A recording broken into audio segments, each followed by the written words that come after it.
24 अक्टूबर 2022 jail से महाठग सुकेश चंद्रशेखर का पहला खत। मैं और जैकलीन फर्नांडिस रिलेशनशिप में हैं, इसलिए ये मेरी जिम्मेदारी है कि मैं अपने प्यार के साथ हमेशा खड़ा रहूं। उसने मुझसे आज तक कुछ नहीं मांगा। मैंने अगर उसे कुछ दिया है तो इसमें उसका क्या दोष? मैं 2024 में लोकसभा चुनाव लड़ने की तैयारी कर रहा हूँ। मैं चुनाव लड़ूंगा भी और जीतूंगा भी। कोई मुझे ठग या जालसाज ना कहे, वरना मैं मानहानि का केस कर दूंगा। जो लोग कह रहे हैं कि उन्हें ठग लिया गया, वो कोई स्कूल जाते बच्चे नहीं हैं। सब पढ़े लिखे और ऊंची पहुंच वाले लोग हैं। 2 नवंबर 2022 जेल से महाठग सुकेश चंद्रशेखर का दूसरा खत। जेल मंत्री और आम आदमी पार्टी के नेता सत्येंद्र जैन ने मुझसे जेल में रहने के दौरान हर महीने 2 करोड़ रुपए प्रोटेक्शन मनी के तौर पर मांगे थे। इसके बाद मुझसे डीजी जेल संदीप गोयल ने भी 1.5 करोड़ रुपए हर महीने मांगे। मुझे दोनों को रुपए देने पड़े। मैंने सत्येंद्र जैन को 10 करोड़ रुपए और डीजी जेल संदीप गोयल को 12.5 करोड़ रुपए दिए। इसके अलावा मैंने आम आदमी पार्टी को 50 करोड़ रुपए का चंदा दिया। उन्होंने मुझे राज्यसभा सांसद बनाने का वायदा किया था। 5 नवंबर 2022 जेल से महाठग सुकेश चंद्रशेखर का तीसरा खत।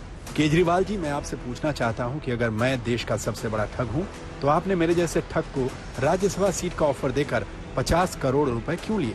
मुझसे कारोबारियों को आम आदमी पार्टी से जोड़कर 500 करोड़ रुपए जुटाने को कहा गया। 2016 में हयात होटल में हुए डिनर पार्टी में आप सत्येंद्र जैन के साथ मुझसे क्यों मिले, जिसके बाद मैंने आपको कैलाश गहलोत के असोला फार्म पर 50 करोड़ रुपए दिए।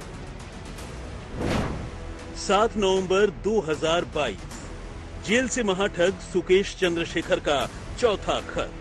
जब से मैंने सत्येंद्र जैन और संदीप गोयल के बारे में खुलासा किया है, मुझे जेल में लगातार जान से मारने की धमकी मिल रही है। जेल में मेरी जान को खतरा है। मैं मेरे और आम आदमी पार्टी के बीच हुए पैसों के लेन देन की सारी जानकारी आपको दे रहा हूँ। इस मामले में सीबीआई जांच की जानी चाहिए।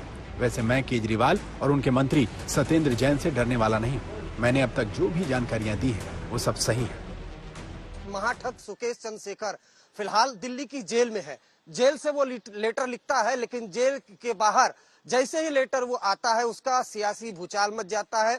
बीजेपी ने पहले दिन से, जब पहला लेटर आया था, तब से ही आम आदमी पार्टी पर हमला बोला है। जो तीसरी चिट्ठी है, उसका मजमून हूबहू वही है जो दूसरी चिट्ठी में था, जिस पर उसने दिल्ली के जो मुख्यमंत्री हैं अरविंद केजरीवाल, सत्येंद्र जैन समेत जो डीजी तिहाड़ थे, फिलहाल उनका ट्रांसफर हुआ है, संदीप गोयल, उन पर आरोप लगाए। सुकेश ने आरोप लगाया कि जब पहली चिट्ठी एलजी को लिखी, उसके बाद लगातार उसे सत्येंद्र जैन और संदीप गोयल की तरफ से धमकी दी जा रही है। इसके अलावा आरोप लगाया कि जब उसने पहली चिट्ठी लिखी, उसके बाद अरविंद केजरीवाल ने उसे महाठग बताया।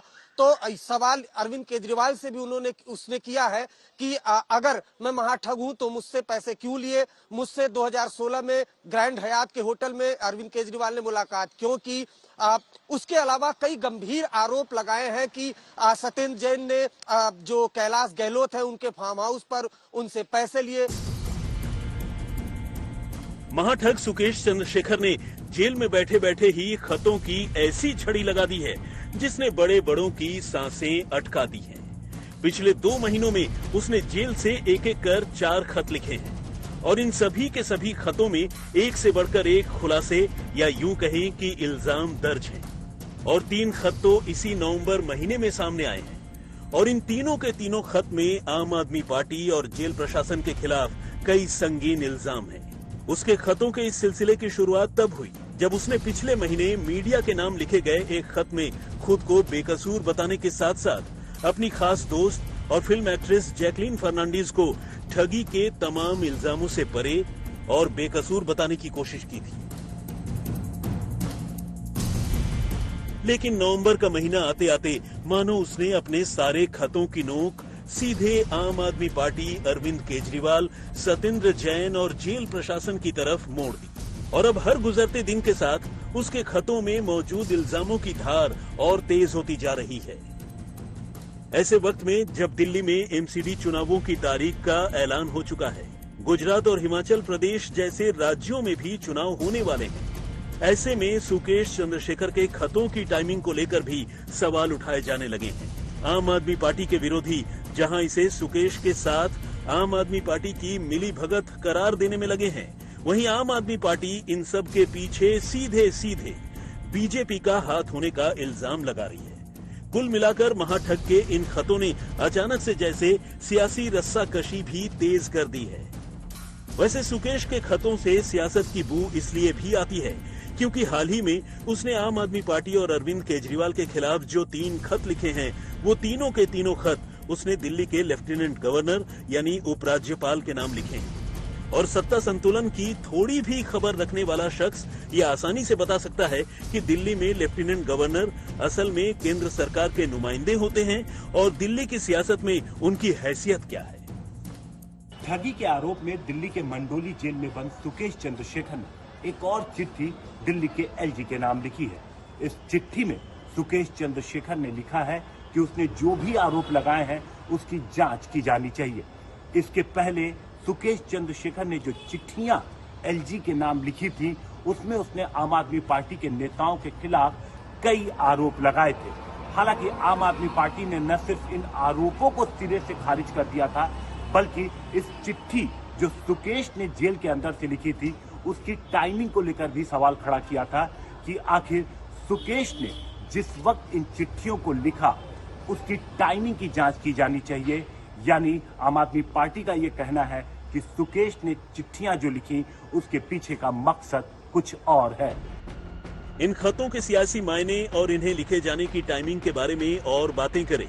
आइए उससे पहले एलजी के नाम लिखे गए सुकेश चंद्रशेखर के तीसरे खत के कुछ खास हिस्सों पर एक निगाह डाल लेते हैं। इस खत में सुकेश ने एलजी से आम आदमी पार्टी और केजरीवाल पर लगाए गए इल्जामों की सीबीआई जांच करवाने की मांग की है। सुकेश ने लिखा है, अरविंद केजरीवाल ने मुझे महाठग कहा है और ट्वीट किया है कि बीजेपी इलेक्शन के चलते मुझे आगे रख रही है। ये सब बातें दरअसल मुद्दा भटकाने की कोशिश है।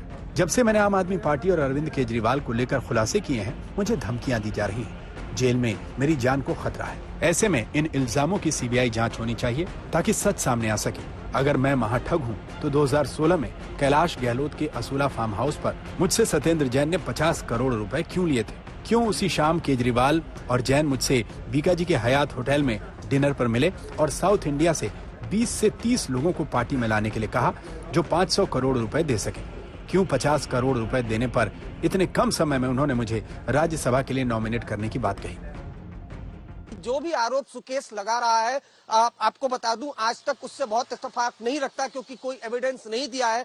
एलजी को चिट्ठी ये लिखी है, सीबीआई जांच की मांग की है, तो एक के बाद एक चिट्ठी सुकेश जरूर लिख रहा है, लेकिन सबूतों के नाम पर फिलहाल कुछ भी सामने उसने नहीं रखा है। अपने वकीलों के मार्फत वो तमाम ये चिट्ठियां लिख रहा है, लेकिन इस चिट्ठी से सियासी पारा गर्म हो चुका है। पहले बीजेपी ने हमला बोला था आम आदमी पार्टी पर, जिसके बाद खुद दिल्ली के मुख्यमंत्री अरविंद केजरीवाल ने कहा कि गुजरात के मोरबी में जो पुल हादसा हुआ था उससे ध्यान भटकाने की कोशिश कर रही है बीजेपी। उसके अलावा खुद जो आम आदमी पार्टी के सौरभ भारद्वाज है विधायक, उन्होंने आरोप लगाया था कि ऐसा लगता है कि भारतीय जनता पार्टी का स्टार प्रचारक सुकेश बन चुका है।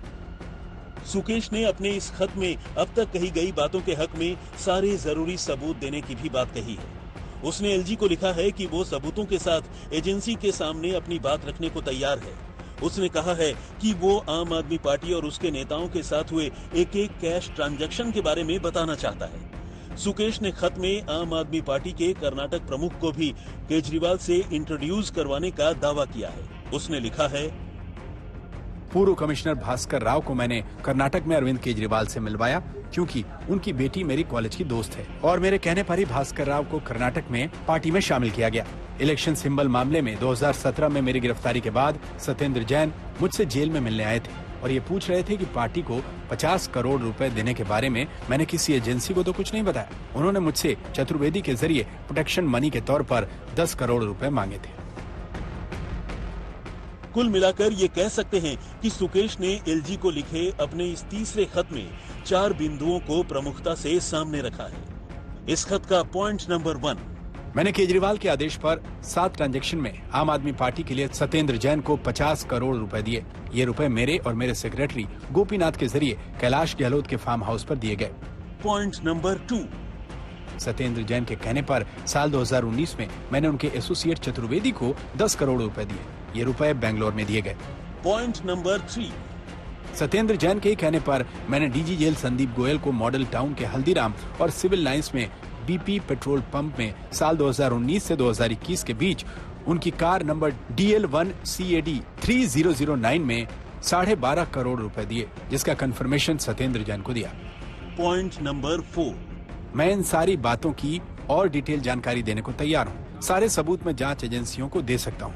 मैं बताना चाहता हूँ कि DG संदीप गोयल रोजाना जेल नंबर 7 में बंद सत्येंद्र जैन से मिलते थे, ये जानने के लिए कि उन्हें सारी सुविधाएं मिल रही हैं या नहीं। वैसे सिर्फ इन 3 खतों में ही नहीं, सुकेश ने पहले भी जेल के अधिकारियों और कर्मचारियों पर संगीन इल्जाम लगाए हैं। जेल में बंद सत्येंद्र जैन को मिल रही सुख सुविधाओं को लेकर उसने शिकायत की थी और बताया था कि किस तरह सत्येंद्र जैन जेल में बैठे बैठे आराम से मसाज करवा रहे हैं। और इसके अलावा उसने जेल के कम से कम 80 अधिकारियों और कर्मचारियों का जिक्र करते हुए पहले ही ये बताया था कि जेल में बंद रहने के दौरान ये सारे लोग नियमित रूप से उससे वसूली करते थे और पूरा का पूरा जेल किसी संगठित गिरोह की तरह काम करता था।